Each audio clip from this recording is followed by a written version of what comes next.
Algunas veces, la vida se parece a una competición ciclista. En la posición de salida, una se siente acompañada, la ilusión se respira en el ambiente y el entusiasmo es compartido, al igual que los primeros metros de la carrera. Más adelante, en algún momento, el recorrido dejará de ser sencillo. Escalaremos fuertes pendientes, trazaremos curvas complicadas y el pelotón se dispersará.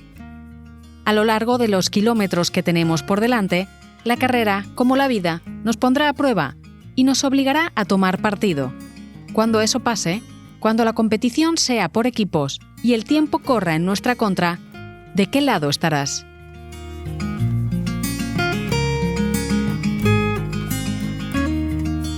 Detrás de una bicicleta se esconden infinitas historias, de viajes, de superación, de amor, de rupturas y de cambios que transformaron para siempre nuestra sociedad.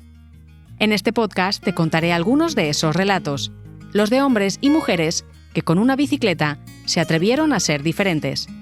Te habla Lola Buendía. Acompáñame en este episodio de Historias de Bicicletas.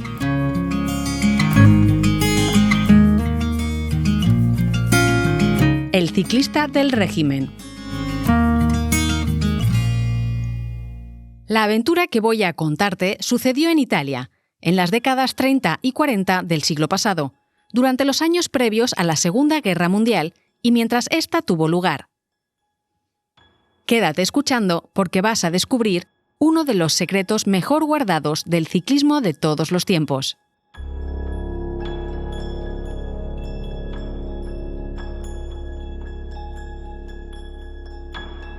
En ese periodo, en Italia, las leyes promulgadas por el dictador Benito Mussolini contra el judaísmo, el estallido de la guerra y la posterior ocupación alemana condujeron a la expulsión y deportación de cerca de 50.000 judíos italianos. Muchos murieron en los campos de exterminio nazi, pero algunos lograron sobrevivir, permaneciendo ocultos hasta la liberación del país por parte del ejército aliado. En su salvación fue clave la ayuda de ciudadanos anónimos y también de personajes públicos que clandestinamente ayudaron a proteger las vidas de otros, poniendo en riesgo las suyas.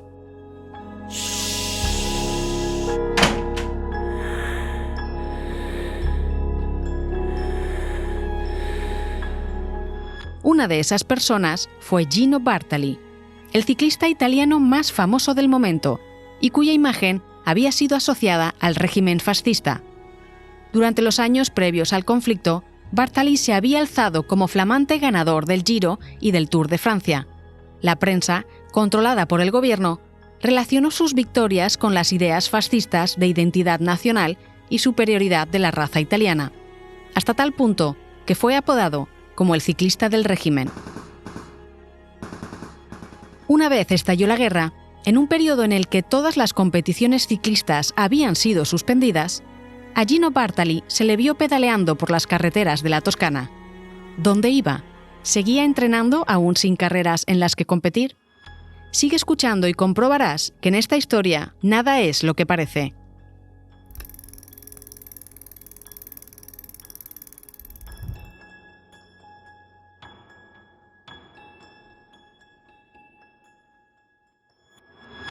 El ciclismo gozaba de una enorme popularidad en la Italia de los años 30. El deporte había calado profundamente en la sociedad y sus campeones eran tratados como auténticos héroes. El Giro, además, era toda una atracción en las zonas por las que pasaba la carrera, especialmente en los pueblos apartados de los Alpes, faltos de otras distracciones. Por todo el país los aficionados se agolpaban junto a la carretera y animaban a las grandes estrellas, que pasaban pedaleando como una exhalación.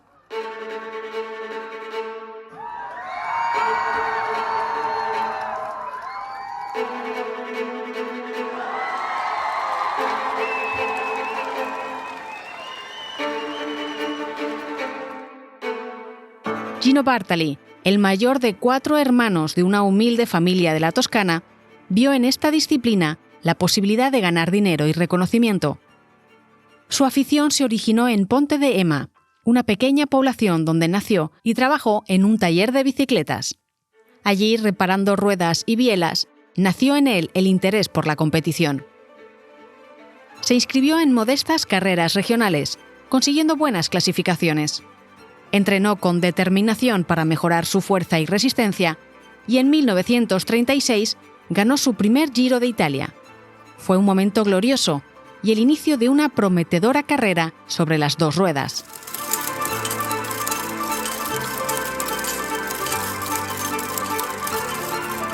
En 1937, Gino se propuso como objetivo ganar el Giro de Italia y el Tour de Francia en el mismo año, algo que nadie había conseguido hasta entonces.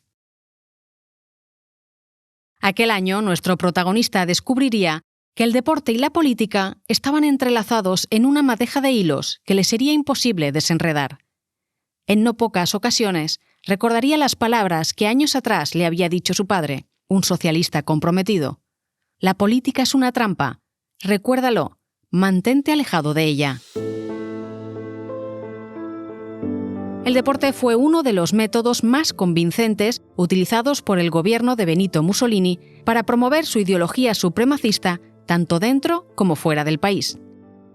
El fascismo mostraba a los mejores deportistas como embajadores de la identidad nacional y sus conquistas como ejemplo de la superioridad de la raza. Los entrenamientos se convirtieron no solo en una preparación física, sino en el diseño de un espectáculo dirigido a demostrar al mundo la excelencia italiana. Así, una medalla en los Juegos Olímpicos o en el Tour de Francia valía más que cientos de actos diplomáticos. Para asegurarse el control de tan eficaz propaganda, las organizaciones y clubes deportivos estaban dirigidas por miembros de alto rango del gobierno. Gino Bartali no tardaría en darse cuenta de que sus decisiones deportivas iban a verse condicionadas por los intereses políticos. La primera vez fue cuando en 1937, después de haber ganado el Giro de Italia, el régimen de Mussolini, contradiciendo las recomendaciones médicas que desaconsejaban la participación de Bartali en otra gran competición, insistió en que éste corriera el Tour. La experiencia le decía a Gino que las represalias contra los deportistas contrarios al gobierno podían llegar a ser drásticas. Otro ciclista, Ottavio Boteca, abiertamente socialista, había aparecido muerto años atrás en una cuneta, fusilado a manos de milicias fascistas. No es de extrañar que Gino Bartali acatara las instrucciones y que finalmente participara en el Tour. Durante la carrera, una caída le hizo perder posiciones, y aunque iba ganando, alzarse con el primer puesto se complicaba. El gobierno de Mussolini, una vez más, intervino, esta vez para obligarle a abandonar. Una retirada por lesión sería menos bochornosa que cualquier puesto en la clasificación distinto al primero.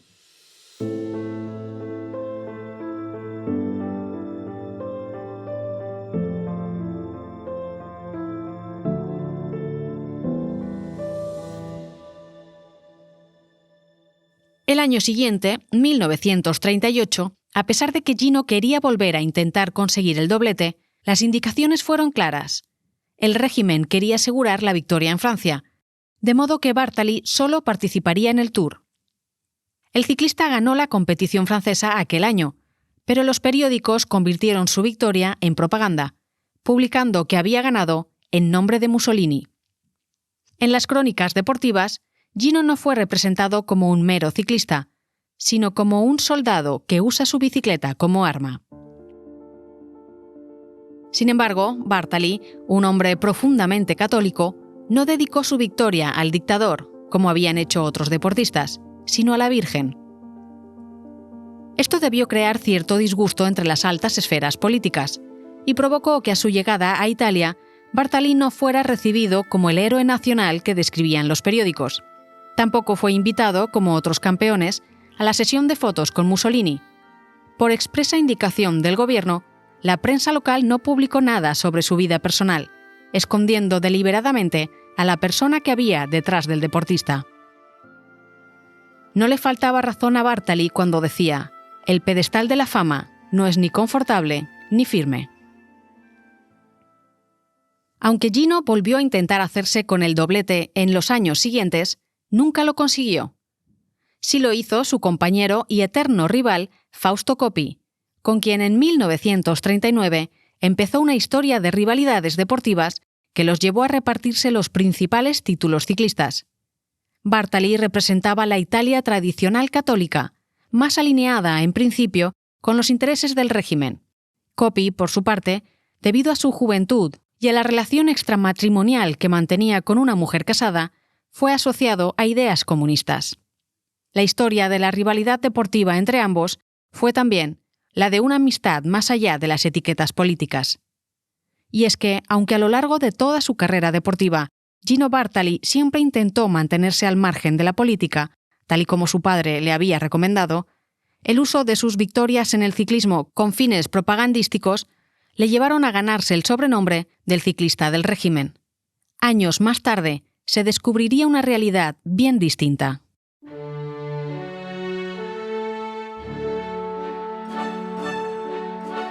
Ya desde los primeros años de la década de 1930, el gobierno italiano, influido por las ideas de la Alemania nazi, había promulgado leyes antisemitas.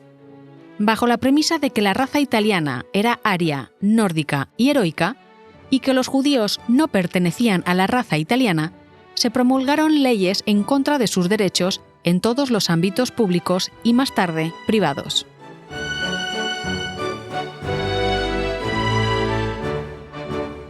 Cuando en 1940 estalló la Segunda Guerra Mundial, en la que Italia lucharía al lado de la Alemania de Adolf Hitler, cientos de judíos italianos huyeron.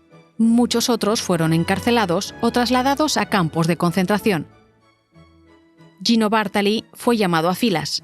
Tuvo suerte con el destino, pues estaba cerca de casa, una fábrica de aeronaves cerca de Florencia. También con el puesto que le tocó desempeñar, mensajero militar. En un principio le proporcionaron una motocicleta de la que debía valerse para hacer llegar documentos militares a distintas localizaciones. Pero uno de sus superiores resultó ser un ciclista aficionado y seguidor de la carrera de Bartali, y accedió a darle una bicicleta en lugar de la moto para que pudiera seguir entrenando durante sus trayectos. Con el beneplácito de sus superiores, incluso se le permitió participar en las pocas carreras que todavía se celebraban por la región. En ese tiempo se casó con su novia Adriana Bani y tuvieron su primer hijo. A partir de 1943, la guerra en Italia dio un vuelco. Benito Mussolini fue derrocado y el rey Víctor Emmanuel III y su nuevo gobierno se unieron a los aliados. Esto no supuso que Italia cambiara de bando, ya que al mismo tiempo los alemanes se habían hecho con el control de gran parte del país y habían creado una república títere presidida por Mussolini. Los siguientes años, entre 1943 y 1945, Italia se desgarró en lo que fue una guerra civil dentro de la Segunda Guerra Mundial. Las tropas italianas se repartieron entre los dos bandos del conflicto y lucharon unas contra otras. Muchos soldados desertaron, otros escaparon a las montañas y crearon milicias contrarias al fascismo, a las que se las conoció como la resistencia partisana.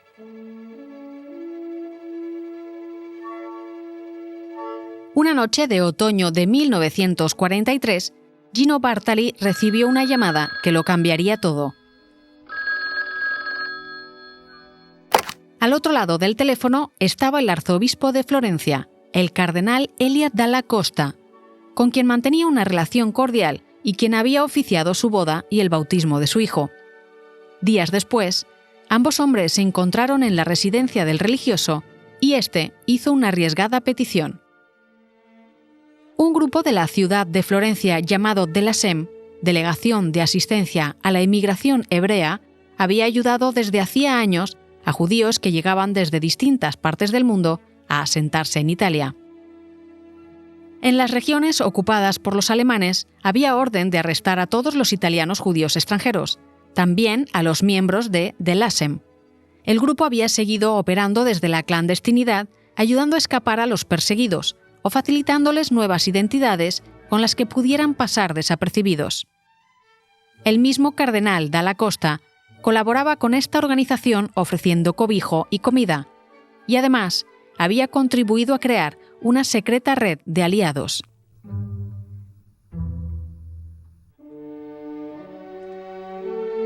En el pequeño pueblo de Asís, a poco menos de 200 kilómetros de distancia desde Florencia, un padre y un hijo, Luigi y Trento Brizzi, propietarios de una modesta imprenta, confeccionaban con esmero documentación falsa destinada a ocultar la verdadera identidad de cientos de judíos escondidos en Florencia bajo la protección del cardenal.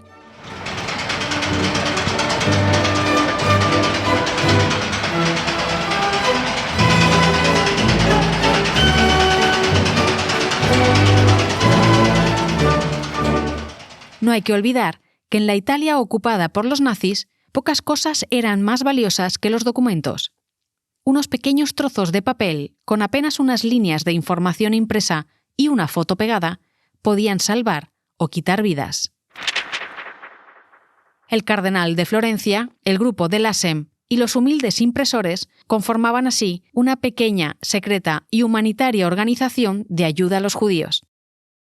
El papel que le estaba reservado a Gino Bartali era el de mensajero, y para ello la bicicleta sería su principal herramienta. La tarea parecía a medida de Gino, que había trabajado como correo para los militares y que siendo un deportista tan popular sobre pedales no despertaría sospechas. Además, conocía las carreteras a la perfección, gracias a sus largas horas de entrenamiento previas a las grandes competiciones. Ahora bien, los riesgos eran altos. La posesión y reparto de documentación falsa se castigaba con la muerte.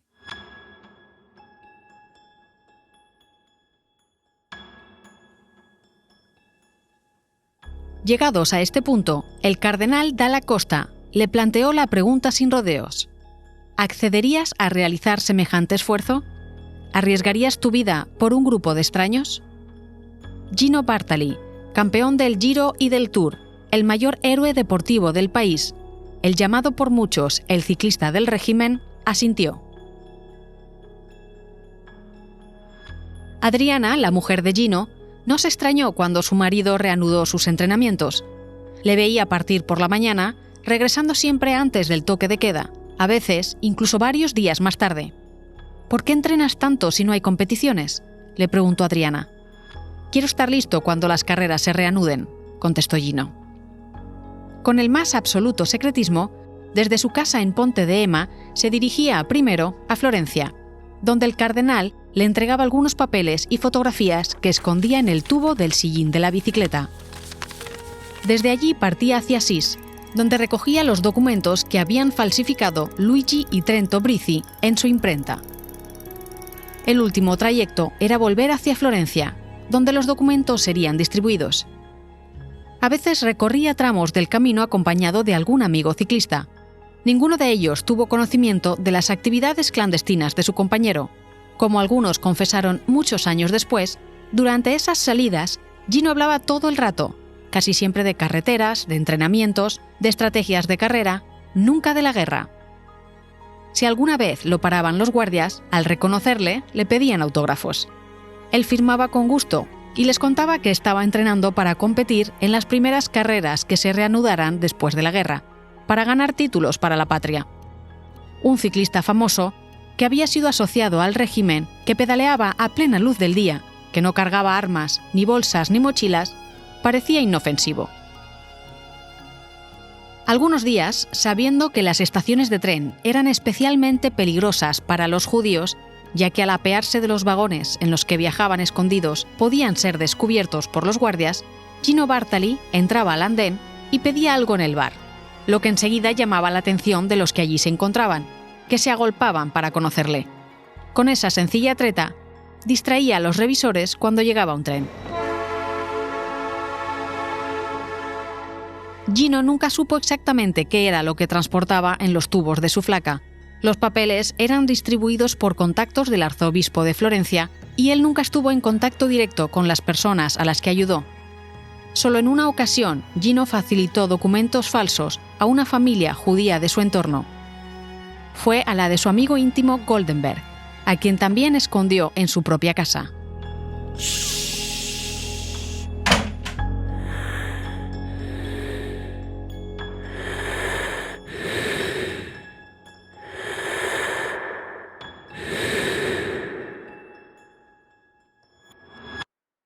La Segunda Guerra Mundial acabó en Italia con la victoria de los aliados el 11 de agosto de 1944. En Florencia, la gente se echó a la calle. Aunque el país tardaría mucho en recuperarse, aquel día se abría un nuevo camino de esperanzas.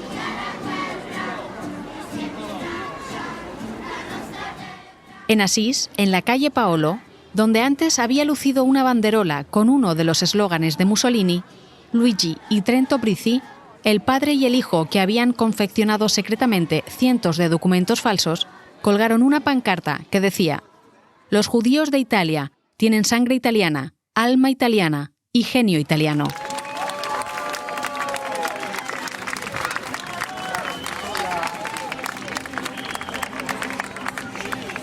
Tras la guerra, Gino Bartali volvió a la competición, cosechando de nuevo grandes títulos.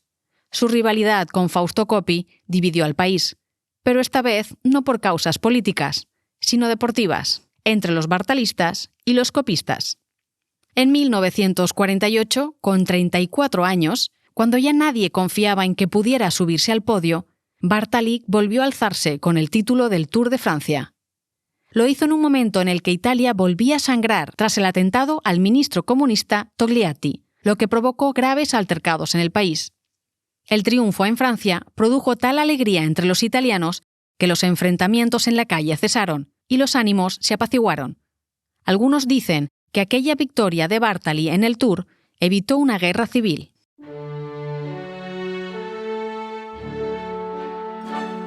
En los casi 3 años que duró la ocupación alemana en Italia, se estima que Gino Bartali ayudó a salvar la vida de unos 800 judíos.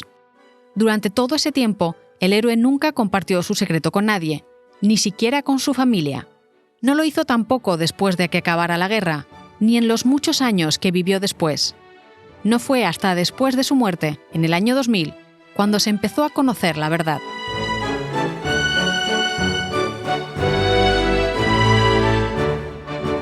Fue gracias a 2 periodistas italianos que sacaron a la luz el testimonio de la familia Goldenberg, amigos íntimos de los Bartalis, y a quienes Gino escondió en su propio apartamento en Florencia durante parte de la guerra.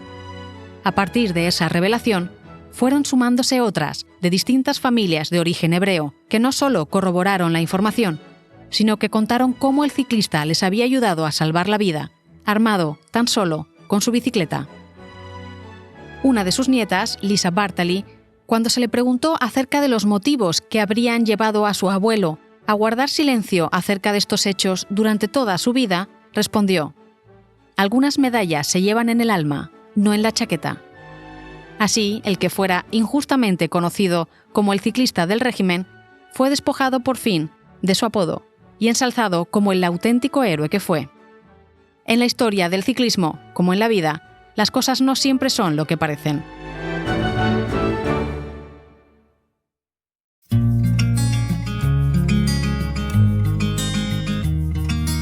Historias de Bicicletas es una producción independiente. La idea, guión y voz es de quien te habla, Lola Buendía.